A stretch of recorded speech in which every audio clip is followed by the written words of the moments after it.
What's up guys and welcome to Talking Poodoo, a Star Wars show. Today I'm reviewing the final in the trilogy of Alphabet Squadron. This is Star Wars Victory's Price by Alexander Freed. So, the story picks up where the last book left off.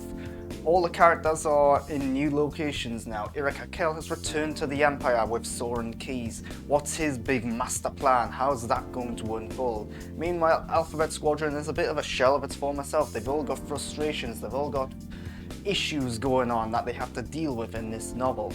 Meanwhile, there's a battle on the horizon. That's the setup. That's pretty much all I'm going to say about the story of this book, because this book is the third and final in the trilogy. So it should be noted that there could be spoilers in this review in regards to the last two books. It's very hard to talk about this book itself as a standalone novel because it does rely so much on what happened before. It's very much a continuation rather than a standalone book. You couldn't pick this up having not read the previous two. You'd be completely lost. And I think it works really well in that regard. This does feel like if you were to pick up all three of these books, it would just be one long book rather than three standalone books. And that works really well. I like it quite a bit. But it should also be said, because of the fact that it is the final in the trilogy, because it is wrapping up so many stories, so many character arcs and so on, it's also tough to talk about this book without touching on some sort of spoiler, whether it be small or big. So just be aware of that. There could be spoilers in this review. So in a nutshell, what did I think of this book? I've already touched on it kind of. I think it's good. I think it's a good close to this trilogy. I think it does a good job at wrapping up all of these character storylines and what's going on and establishing certain hints as to what's to come. Perhaps from this author, perhaps in different forms and different mediums. Being very vague to avoid spoilers here. Of course, who knows, maybe these hints aren't actually going to come to fruition, we don't know yet. But I do think it's a good book. I think it's better than the previous book, the middle book. I did have some issues with the middle book, and I do have issues with this book as well. But I do think this is a more enjoyable, more faster paced read than the middle book. The middle book I felt lingered in a single location a bit too long. This one is going to different locations. It does feel like much more of an adventure. And yeah, I liked it quite a bit because of that. However, I do think this book is too long. I do think this book does plod along at times. I think there's too much filler. I think there's a lot of repetition in this book. So a lot of what this book does is it dives into the psychology of the characters. Well, the thing is, this is the third book now. We know who these characters are. We know what's going on in their mind. So it's a bit annoying when every time we see these characters, they're going on about the same thing over and over again. Yes, of course they've got these problems. Yes, of course they've got these frustrations. And yes, of course they're going to be thinking about these things all the time. But we, the readers, don't need to be reminded of that every single time we see them. There's a lot of the stuff in this book which I think could have been cut out entirely or trimmed down and streamlined a bit. But yeah, I don't think it necessarily ruins the book. I don't think it makes the book much worse, but it does feel like it's dragging things out unnecessarily. But of course it's Star Wars. Star Wars, one of the key things of that is action. This is a book filled with action. There's a lot of variety to the action. It's not just space fights. There's bits in like zero gravity, there's hand-to-hand stuff, there's like spy and thriller elements in there, there's espionage. It's very much a war story, and I really think that's cool. I think it adds like a slightly dark edge to the Star Wars canon, and I think this is really well done in that regard. There's a lot to be excited about, there's a lot of enjoyable moments. It does mix things up. Although it should be said, towards the back end of the book, it is just a big battle. Not going to say what battle it is, not going to say who's in it or whatever, but the battle is fairly generic, it seems. They do try to mix it up with a certain element, but at the end of the day, it's just a big space battle, and it's hard to keep track of all the characters. It's hard to figure out what exactly is going on beyond just pew pew and flying around and all that stuff. So one of the things I think this book and this trilogy as a whole I think has really nailed is the idea of good versus bad. The Star Wars films so often paint the Empire as the bad guys because, well, they are the bad guys. But what these books do is it really dives into the fact that, hey, some of these people were just obeying orders. Some of these people were just trying to get by. This is their job. They didn't necessarily want to do all these bad, evil things. And it dwells on their conscience. this book really does a good job exploring that, hey, some of the people on the Empire side aren't bad people. Some of the people on the Rebels, or the New Republic side as they're called now, aren't necessarily good people. There's good and bad on both sides. There's heroes on both sides, let's say. And I think the book does a brilliant job of exploring that idea and establishing that there's a lot of grey area in Star Wars, and a lot of the grey area in the characters and what their allegiance is. And it does this by emphasizing the fact that, hey, in many people's eyes, the New Republic or the Rebels were terrorists. And it does a really good job of exploring the idea that under the regime of the Empire, a lot of people were actually pretty okay. It was a stable government. Yeah, there was a lot of military control. Yes, some people were getting mistreated, some planets distant were getting mistreated, but for the most part, it actually worked. And a lot of people miss those days, and a lot of people actually liked the Empire.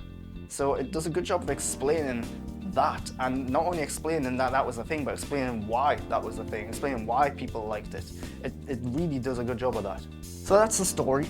The story does wrap things up for all of these characters in certain regards, but to talk about the characters specifically, because this is a very character-driven story.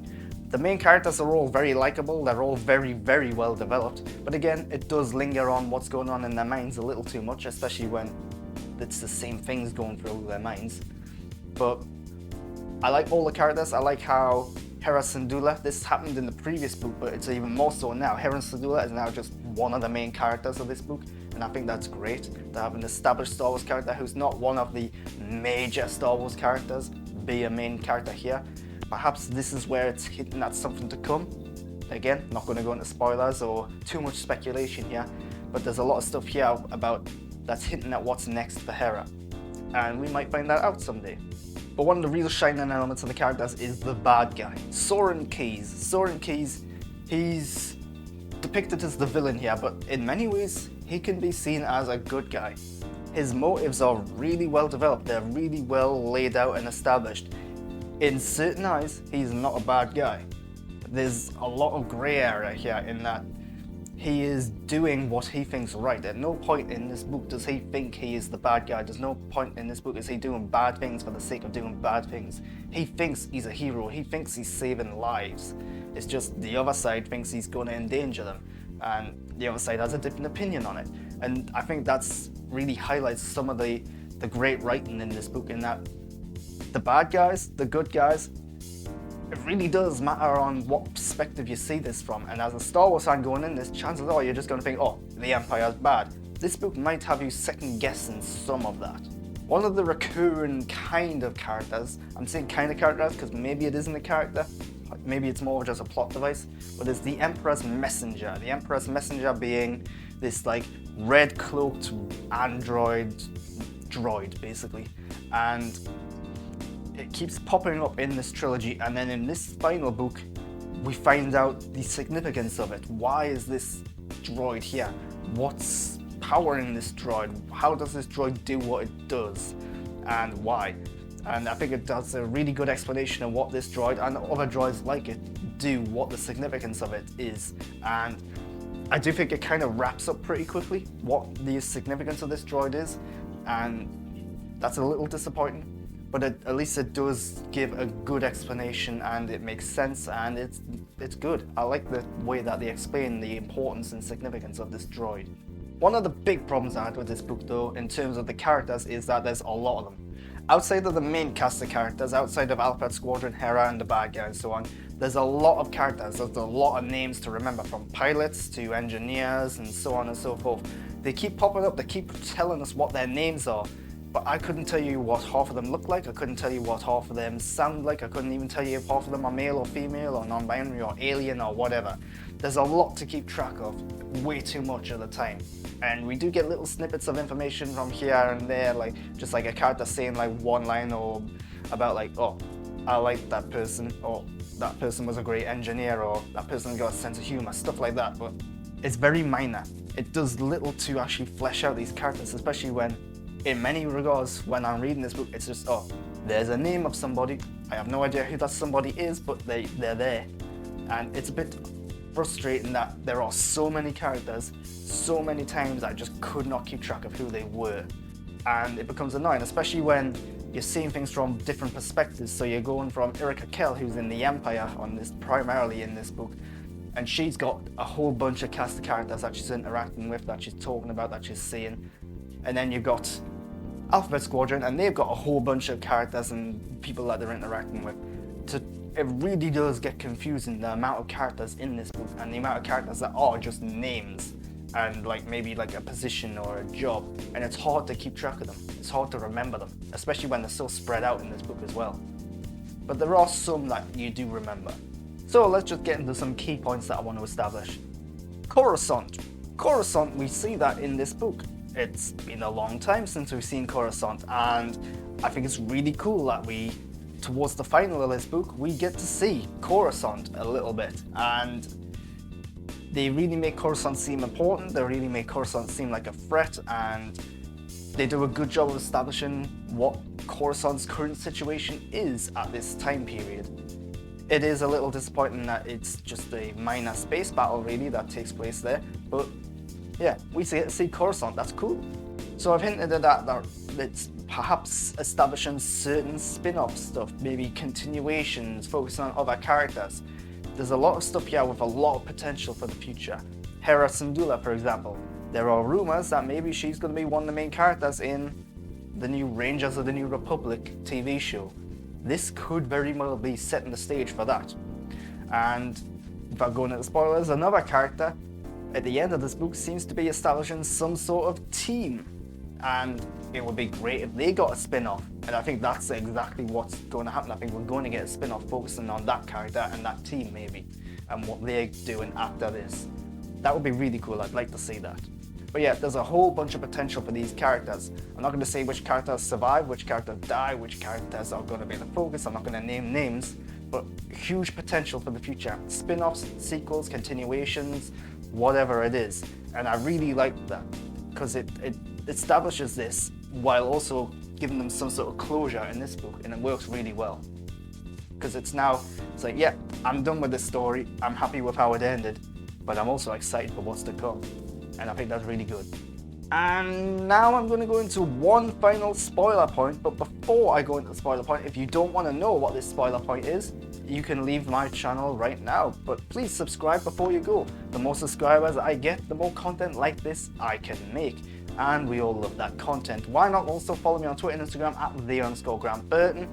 But now I'm going into spoilers. So if you haven't read this book and you don't want to know anything about certain characters and who dies and who survives and so on, leave this channel, come back, read the book. Yeah, read the book before you watch the rest of this basically. So, one minor spoiler point. None of the main characters die. That's a little disappointing, especially when every single one of them at some point is given a teaser death. So there's a moment where one character is caught in an explosion and when we don't see them in a while. And then another character seems to crash their ship into another ship and we don't see them in a while. It's like, right, you're constantly teasing and establishing that, oh, these characters are dead, right? And these death scenes, by the way, work really well. It would have done a great job of wrapping up their stories, I think, and it would have made it very satisfying. Not that I necessarily want these characters to die, but I think it would have been great if that's how their story ended. Only then, all of a sudden, they're walking in and they're like, oh, I'm fine. It's like, yeah, that's a bit frustrating. It feels like it's a get out of jail free card kind of thing. And it's just a bit annoying that the stakes are so high in this, and yet none of the main characters die. None of the main characters seem to suffer at all in this. In fact, they all come off pretty well in the end. Yeah, mentally they've been changed and challenged and so on, but none of them have really got any major repercussions for anything that they've done, and that's a bit annoying. But anyway, that's all I wanted to say about Star Wars Victory's Price. I like this book, I think it's a good closure to the trilogy, and I recommend this trilogy as a whole. I think you could pick up all 3 books and just read it from beginning to end. It really doesn't feel like they're 3 individual books, especially this one in particular. This one does feel like a continuation rather than a separate book. And yeah, go read this trilogy, it's pretty good. Until next time though, I've been Grant Burton, and thanks for watching.